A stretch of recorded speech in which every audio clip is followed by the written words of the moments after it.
A veces hay capítulos de la historia que están ahí, escondidos a plena vista, en lugares que hoy, pues, asociamos con las vacaciones, con el descanso. Esta es una de esas historias, la de una cárcel improvisada en una playa del Mediterráneo, un episodio que estuvo silenciado durante décadas y que nos cuenta mucho sobre las cicatrices de Europa. Estas palabras están grabadas en un monumento. Y claro, la pregunta que nos hacemos es, ¿quiénes eran ellos? ¿Y por qué defender la democracia llegó a ser una desgracia?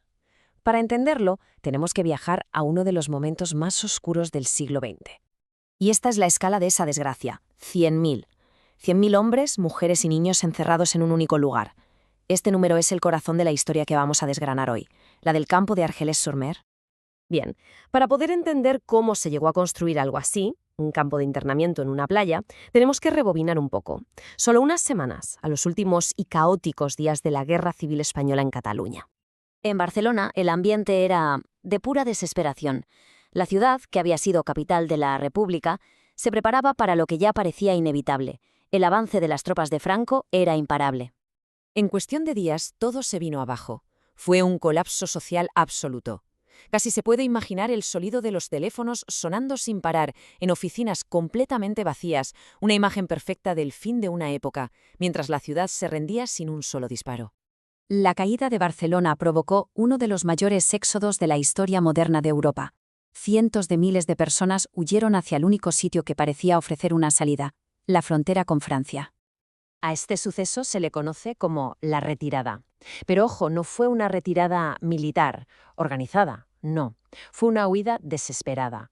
Columnas interminables de soldados vencidos y de civiles aterrorizados, todos caminando hacia los Pirineos. La cifra es que es casi imposible de imaginar.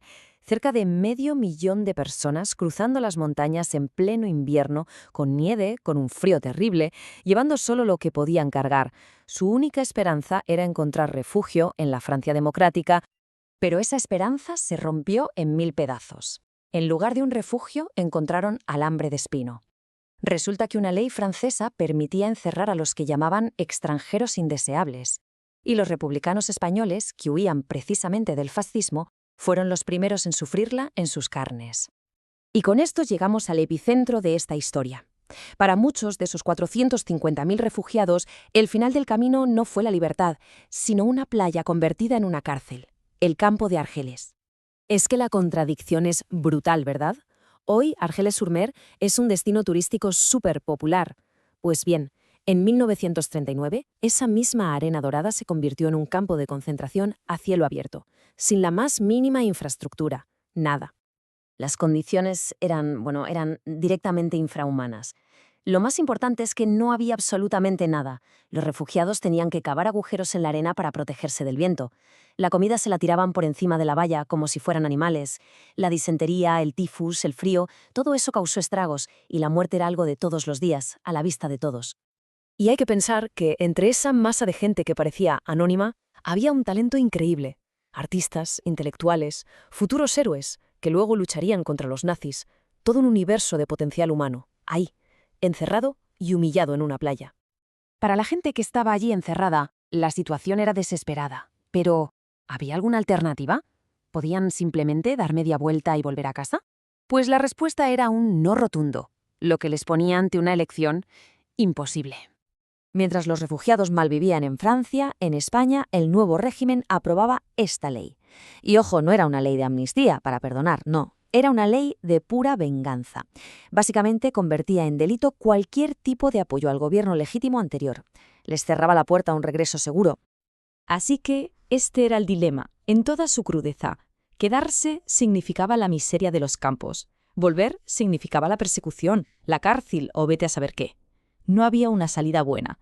Era elegir entre dos infiernos. El campo de Argelès no existió para siempre, claro, pero su recuerdo sigue ahí, resonando. Vamos a ver ahora cómo esta historia que estuvo tanto tiempo olvidada ha ido dando paso a un esfuerzo por recuperar la memoria. Es que la historia del campo se mezcla de lleno con la Segunda Guerra Mundial. A los españoles se les unieron otros que también huían del fascismo, incluyendo muchos judíos. Al final, muchos de los españoles acabaron en otros campos o luchando para Francia antes de que Argelès cerrara sus puertas a finales del 41. Por suerte, todo este pasado no ha quedado completamente borrado.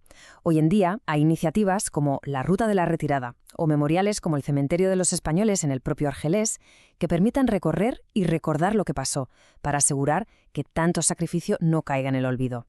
Y así volvemos al principio, a la inscripción completa del monumento. Ahora su significado es mucho, mucho más claro. Su desgracia fue luchar por unos ideales que el mundo estaba a punto de dejar de lado. Y su llamada final a la memoria, a la libertad, es quizás hoy más importante que nunca. Al final, la historia de Argelés, una historia de sufrimiento en un lugar que hoy es de postal, nos deja con una pregunta clave. De todos los pasados posibles, ¿cuáles elegimos recordar y cuáles preferimos enterrar en la arena? Y sobre todo, ¿por qué?